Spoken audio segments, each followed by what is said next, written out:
former women premiers to ask the question, why haven't Canada's women premiers ever landed a second mandate to govern? Just 5 years ago, 5 women governed the provinces and another represented Nunavut. More than 80% of the country's population had female premiers. Now there are none. Let's look for answers to this head scratcher of why voters don't give women premiers a second chance. Kathleen Wynne is a former Liberal Premier of Ontario. Rachel Notley, a former NDP Premier of Alberta. Alison Redford, a former Progressive Conservative Premier of Alberta.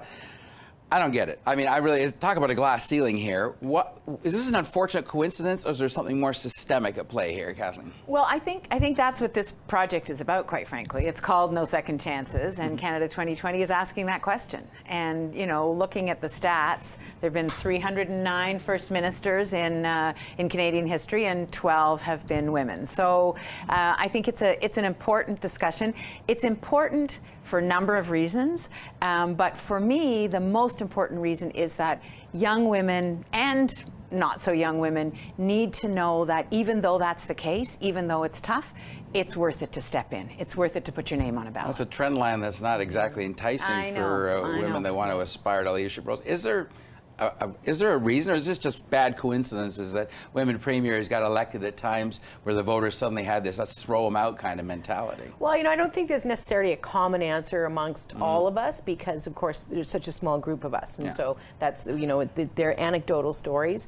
I mean, I think obviously, you know, from the time that I was elected till when I lost as Premier, with one exception, every single Premier that I began sitting with at the Council of the Federation meetings did not get re-elected. So this was a trend that was actually impacting all premiers, not just women, during my term. But what I think is concerning is that, you know, coming up, not only are there no female premiers right now, there's almost no female leaders of opposition parties as well. And so this is not a problem that's going to get fixed easily. And generally speaking, we don't have enough women involved in politics from whom to choose our next set of leaders.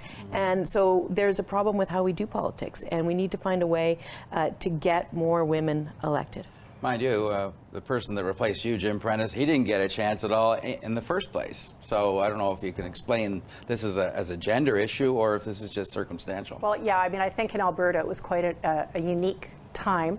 I was the first woman elected, and so I'd speak mostly to that, which is I think that, and Kathleen's probably experienced this as well, that when you're the first woman elected, you're very much an anomaly. And so when people see you on television, they don't know what to take away exactly. They don't know if they're looking at a woman. They don't know if they're looking at a premier. They don't know if they want that person to be tough, or they want that person to be nice, or they want that person to be a good mom, or pretty, or not a mom. And so all of that is part of what's calibrating in the public's mind when they see for the first time a woman in a leadership role, which was the case for Kathleen and I, and then subsequently for Rachel, of course. And so I think that the fact that we're having this conversation to say, every political leader in Canada is different, whether a man or a woman. I mean, of course, you know, men are different as well. But because there are so few of us who have been women, we tend to be grouped together. There tend to be assumptions made, very high bars to meet. And I think it's fair to be honest and say none of us are perfect. We're all different. And what we need is, as Canadians, to have a conversation about how we evaluate leadership, man or woman. All right. And I think we need to talk about, Rachel's right, there are a lot of anecdotes that we're pulling together as part of this project, you know? But there are some things we really need to pay attention to. So one of the anecdotes that I tell is that when I was deciding whether to run for the leadership or not in 2012, after Dalton McGuinty had stepped down, I got a call from a male organizer who said, we need a woman, and there should only be one woman in the race. I was like, I'm pretty sure there's going to be more than one man in the race. You know? I'm pretty sure. So we need to pay attention to that kind of narrative, you know, because that's what keeps people out. Now, for me, it was just a red flag. It's like, okay, for sure, then I'm doing it. Right. But, you know, it's a really important thing to analyze how people think about what's possible and what's not possible. I don't know if it's a unique theory, but there's the glass cliff theory. You've probably heard about. Melanie Thomas at the University of Calgary says that women seem to get elected, and as you say, there's so few, maybe it's not a trend line, but seem to get elected in a moment of crisis or some other tester of leadership, and that's the reason they're losing the follow-up elections. Is there anything to that, Rachel? Because, you know, you jumped into Alberta as it's starting to go off a cliff. there's no question. I've been told by a few commentators and political observers that my single biggest political failure was getting elected in 2015 as opposed to 2019. And you know, maybe that's true. It's hard to say. But honestly, at this point, what I'm really more focused on is having the conversation about what we do to get more women involved. And I think what is true is that we have no premiers at the table who are women. And premiers are in charge of probably the largest number of policies and decisions that impact on the day-to-day lives of Canadians. And if you don't have women at the table, you're not going to be making the kinds of decisions that are going to facilitate the next wave of women getting involved in politics, whether it be childcare, whether it be better education decisions, more access to post-secondary, changing working rules so that women have more ability to engage in politics while also being the primary person in the family.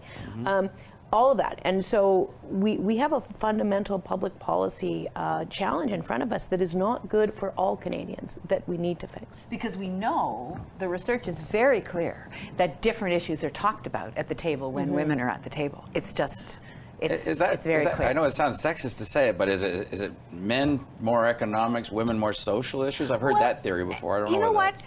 I would step back and say it's different life experience. You know, that the fact is we are socialized differently, we have different life experience, and we bring that perspective. And it's as valid a perspective as a man's perspective. Alison, Redford? Well, I think it can sometimes be the topics, but I think it's also the style. I think that if you look at how in most of my life, and I think most people's lives, they look at how women might lead in the corporate world or in the community world or in politics, there is a tendency to have a different style in terms of being more consultative, trying to bring together people on a longer term basis. I think that's an important contribution to make, and I'm not sure it's something that readily gets recognized or valued in the rough and tumble of traditional politics. And so I think that's something else to talk about as well. You two of you are still active in politics. Has your experience been bad enough you want to leave it sooner rather than later, or do you plan on sticking with it? And I know certainly you're probably under pressure to run again as premier. I do have people come up to me and say, "Will you run again?" I'm supporting my colleagues. There are very few of us. We're going into a leadership race, and I'm committed to representing my constituents. And I think it's important that I be there, but somebody else is going to take the leadership. Well, all right. This has been interesting. We should do this more often. Thank you all for coming in. A very interesting discussion. Appreciate that. Thanks, Don. Thanks, Don.